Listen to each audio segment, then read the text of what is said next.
Hello students, so let us continue with the next method. अभी तक आप दो मेथड स्टडी कर चुके हैं। नंबर वन लैग्रेंजियन जो फर्स्ट सेक्शन में देखा था, नंबर दो हैमिल्टन जो अभी आपने रिसेंटली किया है।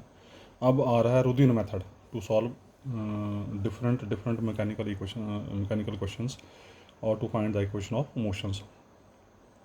तो रुदीन मेथड को करने से पहले ये कुछ उसके जो कॉन्सेप्ट्स जो उसमें यूज़ होंगे उसके बारे में हम थोड़ा सा बात कर लेते हैं। सो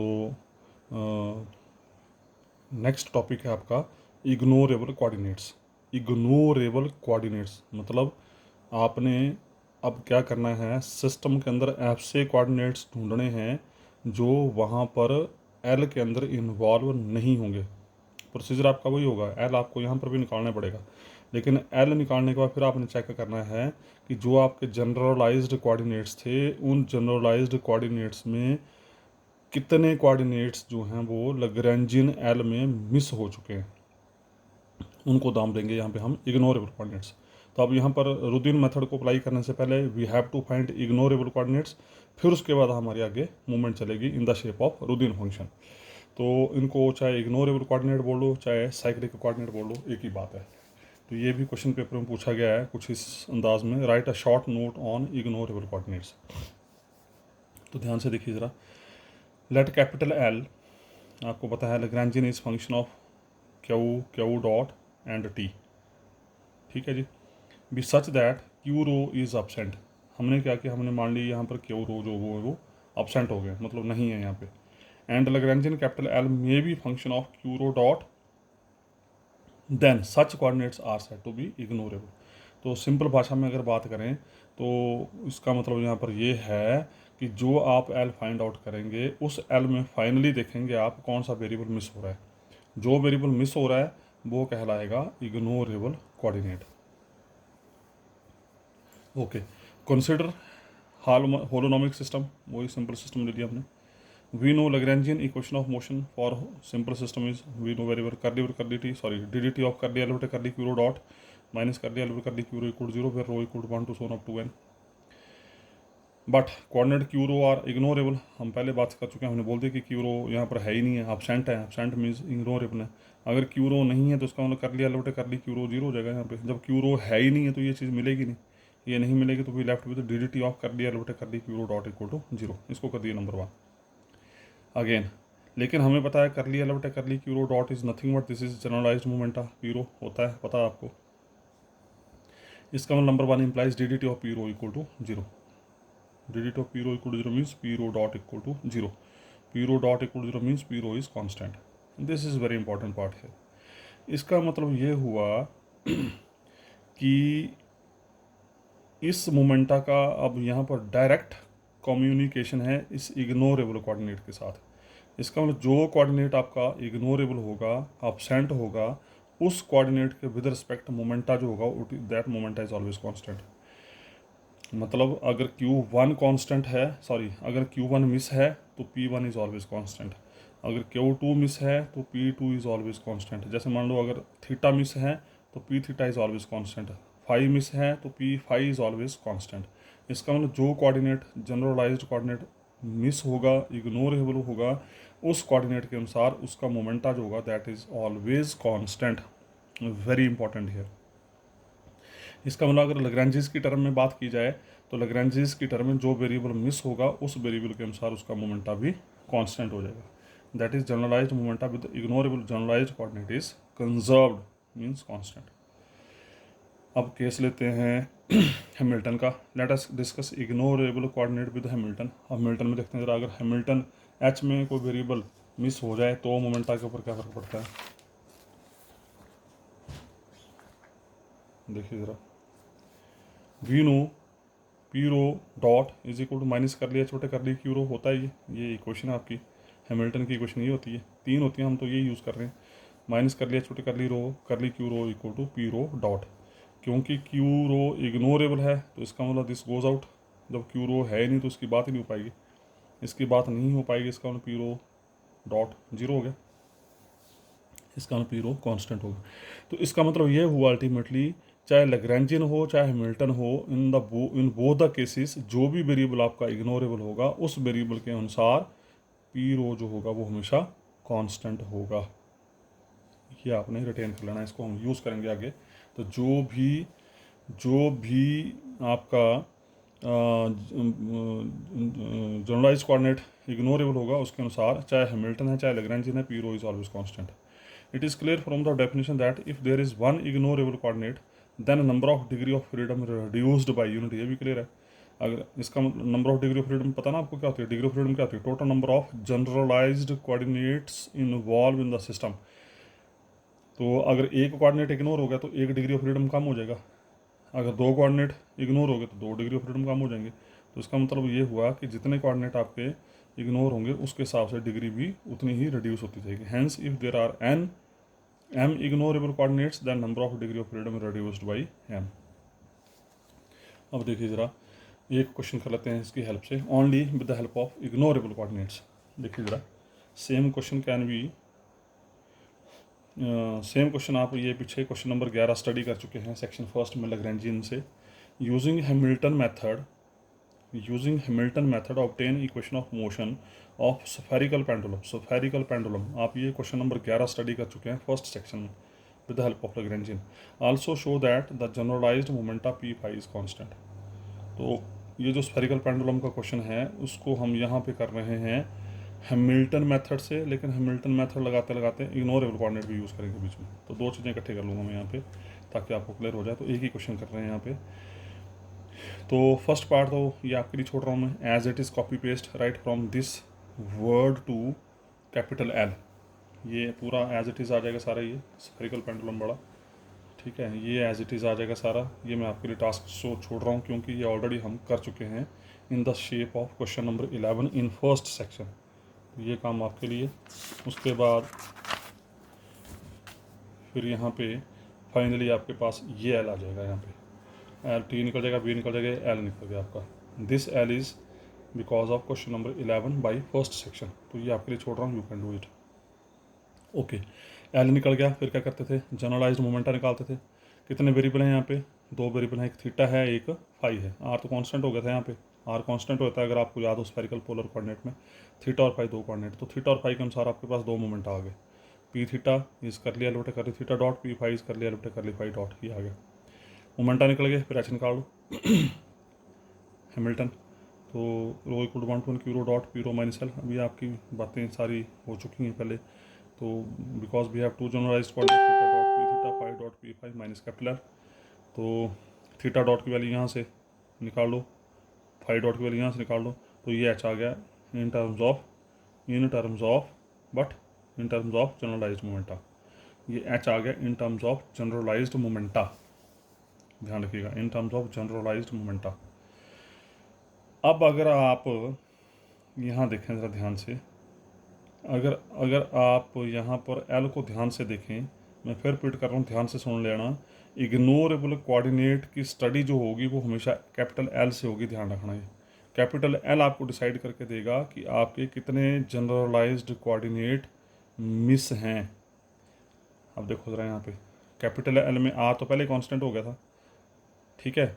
आर के अलावा यहाँ पर थीटा और फाई आपके जनरलाइज्ड कोऑर्डिनेट थे, लेकिन यहाँ पर फाई भी कहीं नज़र नहीं आ रहा। फाई डॉट जरूर नज़र आ रहा है, फाई डॉट का फाई से कोई लेना देना नहीं, ध्यान रखना। ये फाई डॉट अपने तरीके से चल रहा है, थीटा अपने तरीके से चल रहा है, थीटा डॉट अपने तरीके से चल रहा है। तो इस पूरे सिस्टम में आपके पास सिर्फ और सिर्फ एक थीटा नज़र आ रहा है जो जनरलाइज्ड कोऑर्डिनेट है यहाँ पे। इसका फाई इज मिसिंग है। तो देखो, since phi does not exist in capital H as well as in capital L, so phi is ignorable coordinate. अगर एच को भी देखें तो एच में भी कहीं पे भी फाई नज़र नहीं आ रहा है, वी हैव ओनली थीटा। तो इसका मतलब जो कोऑर्डिनेट इग्नोर हो गया उसके विद रिस्पेक्ट एच की डिफरेंशिएशन जीरो, जब है ही नहीं तो उसका कर लिया छोटे कर ली फाई जीरो हो जाएगा। कर लिया छोटे कर ली फाई जीरो का मतलब p phi dot equal to zero, क्योंकि कर लिया छोटे कर ली फाई क्या होता है, फार्मूला है ना, कर लिया छोटे कर ली Q rho equal to minus p rho dot. ये आपकी इक्वेशन ऑफ मोशन होती है हैमिल्टन की। तो यहाँ से क्योंकि we have to generalized coordinates, so उसके अनुसार कर ली एच बटे curly phi equal to minus p dot phi and curly H बटे कर ली theta equal to minus p dot theta, दो इक्वेशन आनी थी, लेकिन फाई यहाँ पर मिस है। तो इसका मतलब कर लिया छोटे curly phi equal to zero means p phi dot equal to zero, p phi dot equal to zero means p phi is constant. तो यहाँ पर आपको इग्नोरेबल कोऑर्डिनेट का ये बेनिफिट मिलेगा कि एक वेरिएबल की कैलकुलेशन से खत्म हो जाएगी, जरूरत ही नहीं पड़ेगी आपको निकालने की। सो पी फाई इज़ कॉन्स्टेंट। उसके बाद फिर वही हैमिल्टन कैनोनिकल इक्वेशंस आ, ये आपको पता है। फिर दोबारा से वही सेम चीज़, इसको करने की कोई ज़रूरत नहीं है। यू मूव विद दिस, तो with respect to theta minus p theta dot with respect to phi p phi dot, ये भी खत्म हो गया। इसकी अभी बात कर ली हमने कि कर लिया, छोड़ कर दिया, फाई जीरो होता है तो पी फाई कॉन्स्टेंट हो गया। तो बचा सिर्फ और सिर्फ ये, सिर्फ और सिर्फ ये, राइट। तो अब एच को with respect to theta differentiate करो, ये आ गया। ये अब आपका टास्क है। जो एच अभी निकाला आपने इन टर्म्स ऑफ मोमेंटा, उस एच को with respect to theta differentiate करो, वी गेट दिस रिजल्ट। ये कुछ भी करने की ज़रूरत नहीं है, ये जो चीज़ें आ रही हैं they are because of this. तो ना इसको करने की ज़रूरत है, ना इसको करने की ज़रूरत है, ना इसको करने की ज़रूरत है। इन तीन के अनुसार ये तीन ही क्वेश्चनें आ रही थी, तो ये तीनों ख़त्म होगी। We move with only this equation. तो एच को with respect to theta differentiate करिए, ये आ गया। और उसके बाद इसको प्रॉपर वे में लिख दिया, यहाँ पे टू टू कैंसिल हो जाएंगे, पी स्क्वायर फाई, ये cosecant into cosecant square theta cot theta but m r square plus minus sign common आ गया सब में, यहाँ माइनस कॉमन, यहाँ माइनस कॉमन, यहाँ माइनस कॉमन, तो ये हो गया प्लस, ये हो गया प्लस, ये हो गया प्लस। यहाँ पर पी थीटा डॉट की वैल्यू पुट कर दी। पी थीटा आपने निकाला था पीछे, उस पी थीटा का डॉट निकालो और पुट इट हियर, और ये आगे करने की कोई ज़रूरत नहीं है। So this is the required equation of motion for spherical pendulum. Clear हो गया। बाकी अगर आप करना चाहें तो मना नहीं है, यू कैन डू, पर जब इनकी ज़रूरत ही नहीं है हमारे को, तो ऐसे बिना मतलब के कैलकुलेशन करनी क्यों। उसके बाद अब आया question number 13, define Routhian function and derive Routhian equation of motion. अब क्या होता है, रुदियन फंक्शन क्या होता है और इसकी इक्वेशन ऑफ मोशन क्या होती है, जिसको आपने याद भी करना, और ये आर्टिकल अक्सर पेपर में आता रहता है। पहले तो रुदियन फंक्शन क्या होता है, ध्यान से सुनने अब जरा आप। Let us consider simple holonomic system. Holonomic system लिया, वही having n generalized coordinates q1 q2 so on q1, याद करना, ध्यान रखना, एन जनरलाइज्ड कोऑर्डिनेट लिए q1 q2 so on q1। Let q1 q2 so on qk are ignorable. Ignorable, आपको कहीं से पता लग गया कि ये वेरिएबल यहाँ पर मिस हो रहे हैं। मैं रिपीट कर रहा हूँ फिर से, रुदियन फंक्शन की डिफाइनिंग तब तक नहीं होगी जब तक आपको इग्नोरेबल कोऑर्डिनेट नहीं मिल जाते हैं। इग्नोरेबल कोऑर्डिनेट होंगे तो रुदियन फंक्शन की डिफाइनिंग होगी, नहीं होंगे तो नहीं होगी। तो इसका मतलब इस फंक्शन की वैलिडिटी तभी है जब आपके पास इग्नोरेबल कोऑर्डिनेट्स एग्जिस्ट कर रहे हैं यहाँ पे। तो आपने एन वेरिएबल्स लिए थे, उसमें से मान लीजिए के वेरिएबल जो हैं वो मिस हो गए। मान लो 50 वेरिएबल लिए, 10 वेरिएबल मिस हो गए, कितने बचे, 40। 40 कैसे बचे, तो एन वेरिएबल में से के मिस हो गए तो कितने बचे, एन माइनस के प्लस 1 से लेके एन बचेंगे, 1 से लेके के तक तो कैंसिल हो गए, तो बचेंगे कौन से, के प्लस 1 से लेके एन तक, और के प्लस 1 से लेके एन तक कितने वेरिएबल होंगे, एन माइनस के। सिंपल कैलकुलेशन, कुछ नहीं है। उसके बाद तो ये देखो फिर एल आ गया, के वेरिएबल बाहर हो गए, तो एल इज़ फंक्शन ऑफ के प्लस 1 से लेके एन तक के वेरिएबल, फिर Q1 डॉट से लेके Q1 डॉट एंड टी। आपको पता होना चाहिए एल फंक्शन होता था Q डॉट एंड टी, तो Q कौन से बचे, के प्लस 1 से लेके एन तक, Q डॉट सारे हैं और टी यहाँ पर एज इट इज़ है। तो this L is function of now these variables. We know generalised momenta associated with ignorable coordinate is constant. अभी बात कर चुके हैं थोड़ी देर पहले कि जो वेरिएबल मिस होते हैं उन वेरिएबल के अकॉर्डिंगली जो मोमेंटाज निकलेंगे दे आर कांस्टेंट। मतलब पी Q1 मिस था तो पी Q1 को C1 मान लिए, Q2 मिस था तो पी Q2 C2 हो गया, पी Q CK हो गया। पर इसका मतलब यहाँ पर ये नहीं है कि ये सब के लिए कांस्टेंट होंगे, ये कांस्टेंट होंगे Q1 Q2 QK के अनुसार, बाकी वेरिएबल्स के लिए ये वेरिएबल ही होंगे, ध्यान रखना यहाँ पे, ठीक है। जैसे साइन थीटा है, sine theta with respect to x तो कांस्टेंट है, लेकिन थीटा के लिए तो साइन थीटा फंक्शन है ना, तो सेम सिचुएशन इज हियर कि Q1 Q2 QK जो वेरिएबल मिस थे उन वेरिएबल के अकॉर्डिंगली ये मोमेंटा कांस्टेंट हुए, लेकिन बाकी वेरिएबल जो बचे हैं उनके लिए ये कांस्टेंट नहीं होंगे। Okay, now we define Routhian function. तो रुदियन फंक्शन कैसे डिफाइन किया, जैसे हमने एल डिफाइन किया था, एच डिफाइन किया था, वैसे आर डिफाइन करेंगे। R equal to r of क्या किया, जो वेरिएबल मिस थे वो नहीं लिए, जो मिस हैं वो नहीं आएंगे रुदियन में, ध्यान रखना। तो कौन कौन आएंगे, के प्लस 1 से लेके एन तक, Q1 डॉट से लेके Q1 डॉट तक, और लास्ट में आएंगे फिर जो मोमेंटा, जो वेरिएबल मिस थे उनके जो मोमेंटा हैं। मतलब Routhian function is function of non ignorable coordinates plus जो कोऑर्डिनेट इग्नोरेबल हैं उनके जो कांस्टेंट मोमेंटा आए वो, कॉमा टी, सच दैट, ये है R is function of these variables, याद करो इसको, such that this R is equal to L minus rho equal to 1 to k c rho Q rho dot, इसको याद करना आपने। जैसे एच डिफाइन किया था rho equal to 1 to n p rho dot q rho minus L था ना, वैसे आर डिफाइन किया हमने L minus rho equal to 1 to के। रो इक्वल टू 1 टू के ध्यान रखना, जो इग्नोरेबल कोऑर्डिनेट्स हैं उसके अनुसार ये डिफाइन हो रहा है। रो इक्वल टू 1 टू के सी रो क्यू रो डॉट, सी रो तभी आ रहा है ना क्योंकि सी रो सिर्फ और सिर्फ एक से लेके के तक के इग्नोरेबल कोऑर्डिनेट के अनुसार मोमेंटाज हैं, ध्यान रखना है। ओके, उसके बाद फिर differential form del are equal to del L. अब ये बातें आपको क्लियर है सारी। तो summation rho equal to 1 to k first function derivative second minus बार लगाओ, फिर summation second function derivative first, इसको कर दीजिए नंबर 2। नाउ एल ले लिया हमने सिंपल सिस्टम में। Simple system L is function of Q and Q dot only, T नहीं होता यहाँ पे, क्यू एंड क्यू डॉट। पर क्यू कौन से, के प्लस 1 से लेके एन तक, क्यू डॉट तो सारे आगे 1 से लेके एन तक। अब इसका डेल एल निकाला, इसका डेल एल निकाला तो उसका डेल एल क्या आएगा, के प्लस 1 से लेके एन तक वखरा हो जाएगा, अलग हो जाएगा। के प्लस 1 से लेके एन तक कैसे बनेगा, करली एल बटे curly q rho into del q रो बनेगा ये इतने का, करली एल बटे curly q rho del q रो। अब तो बड़ी बड़ी प्रैक्टिस हो गई है, के प्लस 1 से लेके एन तक, और ये बन जाएगा करली एल बटा करली क्यू रो डॉट, क्योंकि डॉट है सारे, करली एल बटे curly q rho dot del q rho dot. ठीक है जी। अब इस डेल एल को उठाओ और यहाँ रख दो, जैसे यहाँ रखेंगे तो डेल आर इक्वल टू ये बन गया रो equal to k plus 1 to n curly L बटे curly q rho del q रो प्लस ये माइनस ये, इसको कर दीजिए नंबर 3। ठीक है जी, कोई दिक्कत नहीं, सिंपल काम है, सिंपल कैलकुलेशन है। उसके बाद अगले स्टेप में but p rho equal to c rho, पर कौन से सी रो, जब रो की वैल्यू है 1 टू के, करली एल बटे curly q rho dot for rho equal to 1 to up to, ये वो मोमेंटा हैं जो इग्नोरेबल कोऑर्डिनेट्स हैं। तो देयरफॉर नंबर 3 इम्प्लाइज नंबर 3 को कैसे लिखा, डेल आर पहली टर्म एज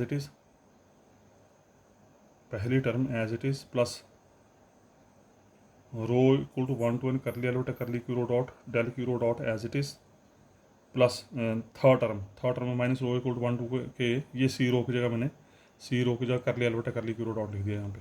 जो नंबर 3 थी उसमें सी रो की जगह ये लिख दी, बाकी टर्म एज इट इज़, बाकी कोई छेड़खानी नहीं। So del are equal to पहली टर्म एज इट इज़। अब ध्यान से देखना ज़रा, ध्यान से नोटिस करना आपने ज़रा, ये है एन टर्म्स का सम, ये सेम चीज़ है, ये चीज़ और ये चीज़ सेम है, ध्यान रखना। ये देखो ज़रा, ये चीज़ और ये चीज़ सेम है, फ़र्क क्या है, ये समीशन है rho equal to 1 to n, ये समीशन है रो इक्वल टू 1 टू के। तो हमने क्या किया, इस एन समों में से ये के टर्म घटा दी, के टर्म्स का सम घटा दिया, एक से लेके एन में से एक से लेके के घटा दिया, तो बचेंगे क्या, के प्लस 1 से लेके एन तक बचेंगे। 1 टू एन में से 1 टू के घटा दिए तो बचा क्या, के प्लस 1 से लेके एन तक, ये टर्म और ये टर्म सेम है, और लास्ट वाली टर्म सेम।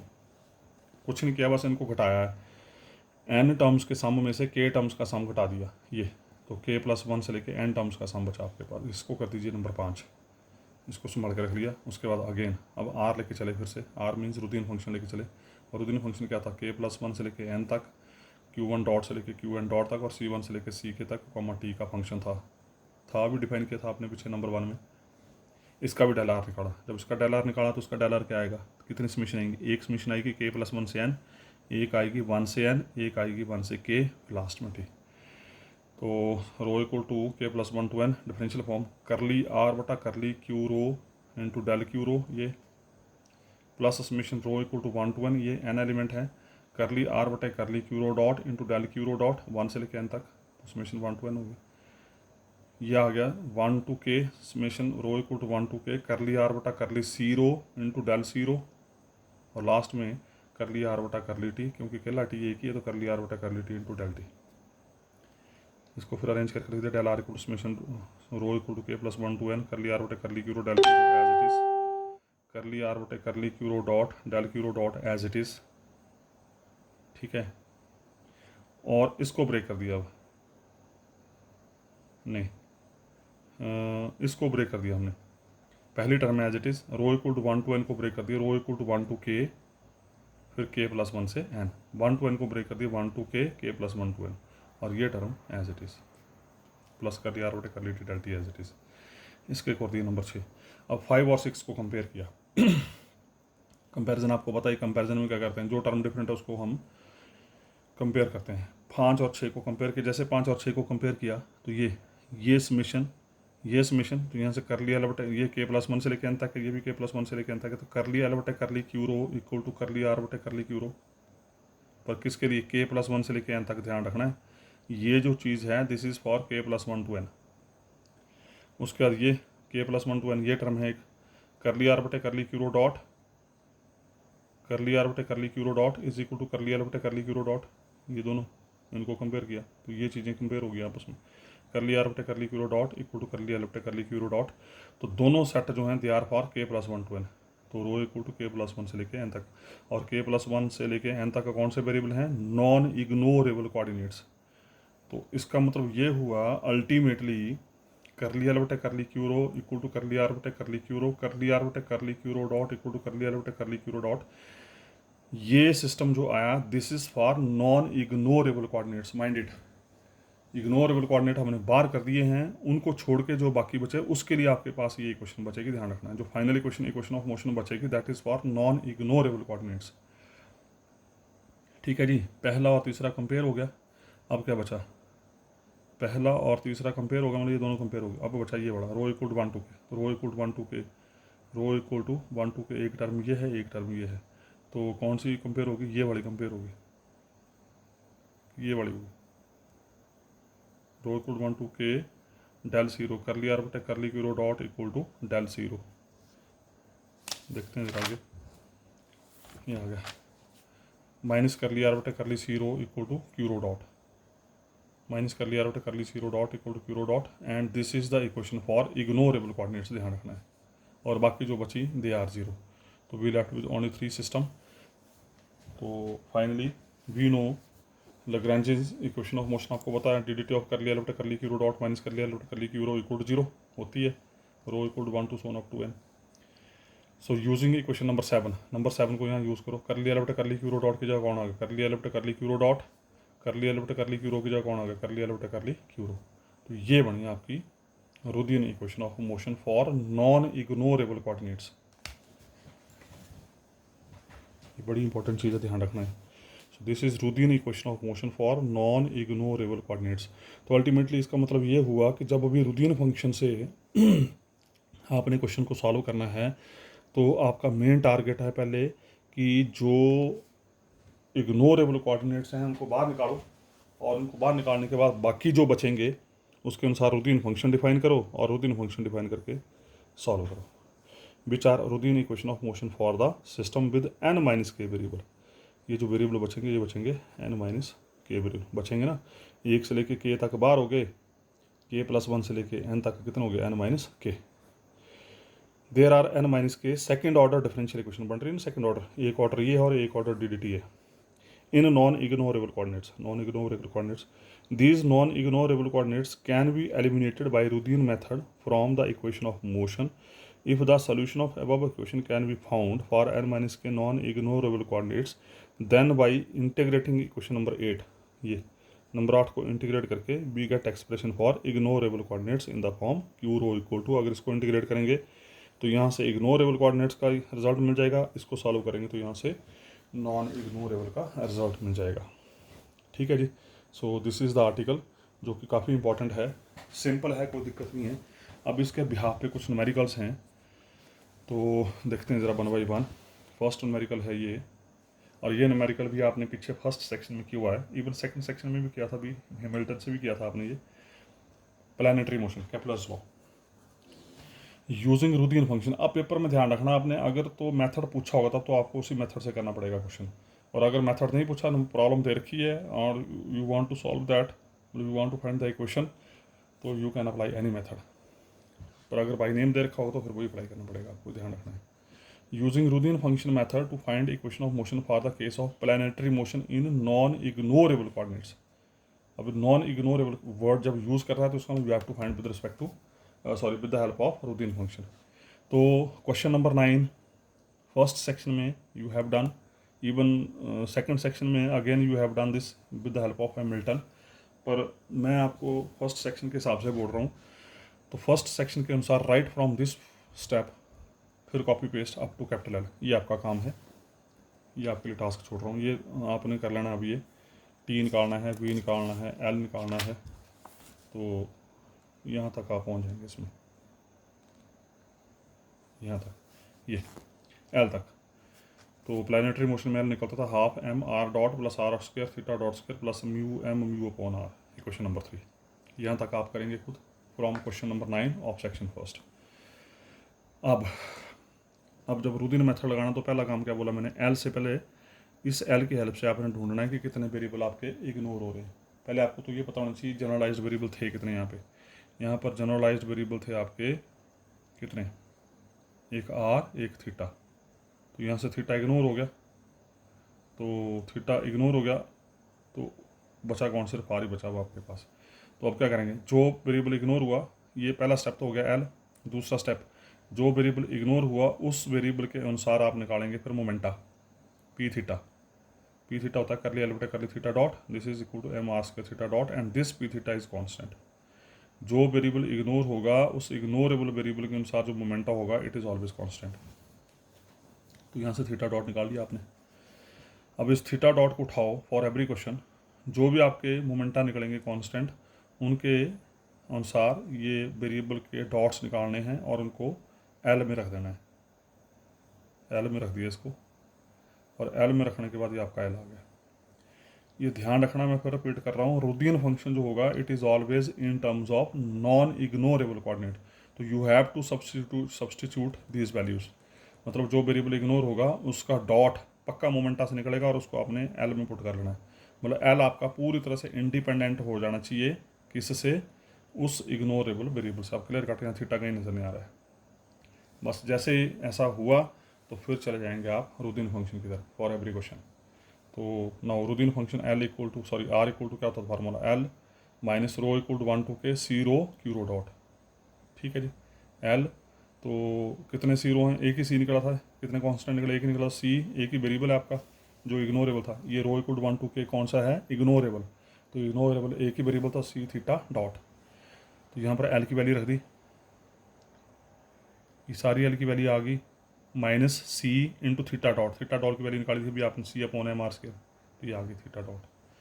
अब अगर आप आर को ध्यान से देखें तो इस आर में कहीं भी थीटा इन्वॉल्व नहीं है, कहीं भी थीटा इन्वॉल्व नहीं है। मतलब जो आर आपका आएगा it is always in terms of non ignorable coordinates, mind it. उसके ओपन ऑल द ब्रैकेट्स। अब ये छोटा छोटा काम है आपके लिए, इसको सॉल्व किया, सॉल्व करके आपके पास ये आ गया। तो फाइनली आपका आर आ गया ये। बस जैसे आर निकला, now apply the formula. We know Routhian equation of motion for non ignorable coordinates is d of कर लिया आर बटे कर ली क्यू रो डॉट माइनस कर लिया आर बटे कर ली क्यू रो इक्वल टू 0। ठीक है, अब नॉन इग्नोरेबल कोऑर्डिनेट कितने, एक ही था सिर्फ, कौन था, आर था। तो डी ऑफ कर लिया आर बटे कर लिया आर डॉट माइनस कर लिया आर बटे कर लिया r equal to 0। Capital R आपके पास पड़ा है, इस कैपिटल आर को with respect to r dot differentiate करो, यहाँ रख दो, विद रिस्पेक्ट टू इसको आर डिफरेंशिएट करो, यहाँ रख दो। अब ये आपका काम है, मैं नहीं करूँगा। ठीक है, और उसके बाद solve it. This is your equation of motion in terms of Routhian function. So उसके बाद नेक्स्ट क्वेश्चन नंबर 15। अब मैं आपको ये थोड़ा सा होमवर्क दे रहा हूँ क्योंकि अब मैं काफ़ी डिटेल में आपसे बातें कर चुका हूँ। अब क्वेश्चन नंबर 15 को अगर आप एनालाइज करेंगे तो देखो ज़रा, ये आपको एक प्रॉब्लम दे रखी है। इस प्रॉब्लम में उसने टी भी दे रखा है और बी भी दे रखा है, मतलब काइनेटिक एनर्जी भी दे रखी है, पोटेंशियल एनर्जी भी दे रखी है। तो no need to find kinetic energy and potential energy. Consider a motion of spinning top in a uniform gravitational field which has its kinetic energy T and potential energy V is given as this. ये दे रखी है आपको। ठीक है, तो बोल रहा है थीटा फाई साई, ये जो आइलर इनको आइलर एंगल बोलते हैं, ध्यान रखना। थीटा फाई साई ये जो आइलर एंगल हैं, इनको मान लीजिए they are generalised coordinates. If they are generalised coordinates तो बोलता है कि इसकी इक्वेशन ऑफ मोशन निकालो। ठीक है, मतलब फर्स्ट पार्ट में उसने पूछ लिया कि इसकी इक्वेशन ऑफ मोशन निकालो, तो simple you will find the equation of motion with respect to capital L. मतलब Lagrange's equation of motion use करते हुए आपने इसका इक्वेशन ऑफ मोशन निकालना है। फिर सेकंड पूछा है इसने, obtain the expression for generalised momenta. फिर बोल रहा है कि उसके बाद इसका मोमेंटा निकालो। पहले एल निकालो, फिर मोमेंटा निकालो, और फिर हैमिल्टन फंक्शन कंस्ट्रक्ट करना है। हैमिल्टन इक्वेशन ऑफ मोशन नहीं निकालनी है, हैमिल्टन फंक्शन कंस्ट्रक्ट करना, मतलब एच में निकालना बस। और तीसरा उसने बोला है कि तीसरे में उसने बोला है कि इग्नोरेबल कोऑर्डिनेट को ढूंढने के बाद फिर नॉन इग्नोरेबल कोऑर्डिनेट के लिए आपने रूदीन फंक्शन फाइंड आउट करना है, सॉरी रूदीन फंक्शन फाइंड आउट करके इक्वेशन ऑफ रूदीन फंक्शन की हेल्प से इक्वेशन ऑफ मोशन निकालनी है। तो आपको एक क्वेश्चन के अंदर उसने तीनों मेथड पूछ लिए यहाँ पे। तो अब आपको लैग्रेंजियन मेथड भी पता है, आपको हैमिल्टन मेथड भी पता है, आपको रूदिन मेथड भी पता है। तो तीनों मेथड से आपने इस क्वेश्चन को सॉल्व करना है। हाँ, थोड़ी कैलकुलेशन वर्क इसमें थोड़ा डिफिकल्ट आपको लग सकता है, पर इट इज़ नॉट डिफिकल्ट। आराम से बैठ के करें एक एक स्टेप ध्यान से, क्योंकि डिफरेंशिएशन इज़ इंपॉर्टेंट। डिफरेंशिएशन में आपकी गड़बड़ नहीं होनी चाहिए कोई भी। तो ये टास्क मैं आपके लिए छोड़ रहा हूँ, तो कोई ज़्यादा दिक्कत वाली बात नहीं है। एल टी माइनस भी हो गया, एल निकल गया, फिर लैग्रेंजियस इक्वेशन ऑफ मोशन आ गई। लैग्रेंजियस इक्वेशन ऑफ मोशन के अनुसार तीन वेरिएबल आपके जनरलाइज्ड हैं, तो उसके अनुसार आपके तीन इक्वेशन बन जाएगी। एक बन जाएगी आपके with respect to theta dot, एक बन जाएगी फाई डॉट, एक बन जाएगी साई डॉट, ये आगे। फिर उसके बाद दूसरे क्वेश्चन हो गया खत्म ही। तो दूसरे पार्ट में उसने बोला है कि मोमेंटा फाइंड आउट करो, तो मोमेंटा यू कैन फाइंड जो आपके जनरलाइज्ड कोऑर्डिनेट्स हैं। जनरलाइज्ड कोऑर्डिनेट कौन कौन से, थीटा फाई एंड साई, तो उसके अनुसार पी फाई पी साई और पी थीटा तीनों निकाल दो। ये निकालने के बाद फिर आपने इग्नोरेबल कोऑर्डिनेट को यूज़ करते हुए एच निकालना है। अब ये तुमने देखना है कि कौन से वेरिएबल इग्नोर हो रहे हैं। यहाँ पे एच निकल गया, ठीक है। थर्ड पार्ट में फिर आपने इग्नोरेबल वेरिएबल को यूज़ करते हुए ये टास्क आपका अब यू विल डू इजीली। आपके पास प्रूफ पड़े हैं इनके, तो यू कैन डू इजीली। अब ये कैलकुलेशन वर्क है, इसको ध्यान से देख लेना आपने। तीसरे पार्ट में फिर उसने रूदीन फंक्शन की हेल्प से जो वेरिएबल इन्वॉल्व नहीं है यहाँ पे, इग्नोरेबल हैं, उनको ध्यान में रखते हुए फिर आपने रूदीन फंक्शन फाइंड आउट करना है। जैसे यहाँ पर फाई और साई इग्नोरेबल कोऑर्डिनेट होंगे एल में, ठीक है, और उनके अनुसार आप पी फाई और पी साई भी निकाल चुके होंगे जो कि कांस्टेंट होंगे। फिर आपने रूदीन फंक्शन कंस्ट्रक्ट करना है, रूदीन फंक्शन कंस्ट्रक्ट करके ये आपके पास बन जाएगा। रूदीन फंक्शन जो है ये बन जाएगा L minus rho equal to 1 to k। L आपको पता है, फाई और साई इग्नोरेबल हैं। फिर उसके बाद एल की वैल्यू रख दी, ये सारी एल की वैल्यू यहाँ से लेके यहाँ तक सॉरी। उसके बाद फाई डॉट की value, phi dot as it is p phi की वैल्यू रख दी। फिर psi dot as it is, उसके बाद आपने पी साई की वैल्यू रख दी। उसके बाद ओपन ऑल द ब्रैकेट्स को सॉल्व करके ये आर बन जाएगा आपका, ठीक है जी। और बाकी कैलकुलेशन वर्क है अब आपका है, तो यू कैन फाइंड इजीली। तो ये होमवर्क है आपके लिए, आराम से इसको बैठ के करें। कैलकुलेशन वर्क है, सारा सिंपल काम है, कोई दिक्कत नहीं है। तो इस क्वेश्चन को उसने तीनों मेथडों से पूछ लिया और ये पेपर में आया वो क्वेश्चन ध्यान रखना है, तो तुमने देखना इसको अपने हिसाब से। फाइनली आपके पास नॉन इग्नोरेबल कोऑर्डिनेट्स के लिए रूदीन इक्वेशन ऑफ मोशन आ गई। अब कैपिटल आर आप निकाल चुके हैं, उसको with respect to theta dot with respect to theta differentiate करो and get the result. So this is the final equation. तो इसी तरीके से नेक्स्ट क्वेश्चन नंबर 16 भी आपके लिए है। मैं थोड़ा सा आपको आइडिया दे देता हूँ। Obtain the equation of motion for symmetric spinning top using Lagrangian method. अब इस सिमेट्रिक जो स्पिनिंग टॉप होता है, इसका बड़ी लंबा चौड़ा वार्तालाप है यहाँ पे, तो आपको इसके ऊपर ज़्यादा जाने की जरूरत नहीं, आपने सिर्फ इसकी इक्वेशन देखनी, बस इक्वेशन निकालो और गेट द रिजल्ट।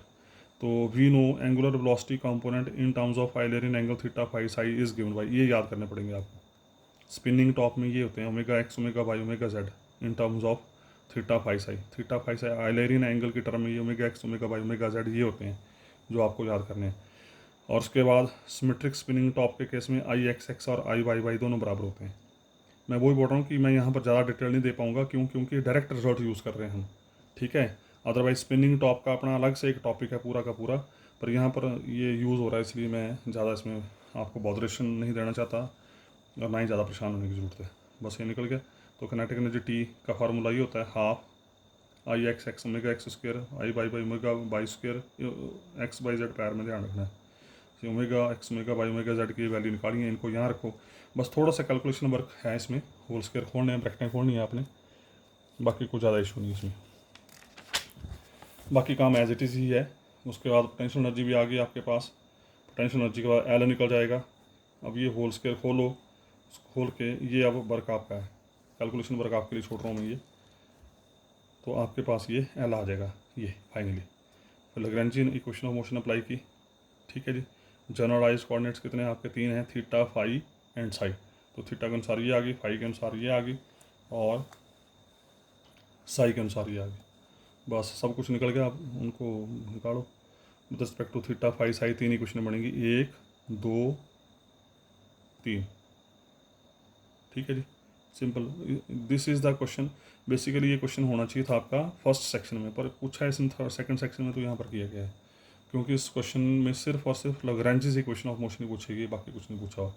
उसी तरीके से question number 17, this is again same as question number 16। For a rigid body turning about a fixed point और spinning top under no force we have T ए दे रखा है, ये काइनेटिक एनर्जी दे रखी है, पोटेंशियल एनर्जी जीरो कर दी इसमें। उसमें 16 में पोटेंशियल एनर्जी नॉन जीरो थी, बस यही फर्क है दोनों में, यहाँ पोटेंशियल एनर्जी जीरो है बस, बाकी सेम कैलकुलेशन है सारी। उसमें जहाँ जहाँ पोटेंशियल एनर्जी थी उस पोटेंशियल एनर्जी की जगह जीरो करते चलो और कॉपी पेस्ट करते चलो। Taking Euler angle as generalise coordinate find the Lagrange equation of motion, इसमें भी लैग्रेंज इक्वेशन ऑफ मोशन पूछी है, नो हैमिल्टन नो रूदियन। तो यहाँ पर वी जीरो हो गया, और I omega x omega Y omega Z question number 16 में आपको लिखवाए हैं CTM करके, वहाँ से omega x omega Y omega Z यहाँ पुट करो, पुट करके टी निकल गया, वी जीरो है, और बाकी सारा question same as it is question number 16। ये यहाँ पर ये एल निकल गया, एल निकाल के फिर we know Lagrange equation of motion, कर लिया एल बटे कर ली फाई, कर लिया एल बटे कर ली साई, ठीक है, थीटा थीटा फाई और साई, तीन इक्वेशन बनेंगी, तो तीन डिफरेंशिएट कर दो एंड गेट द रिजल्ट।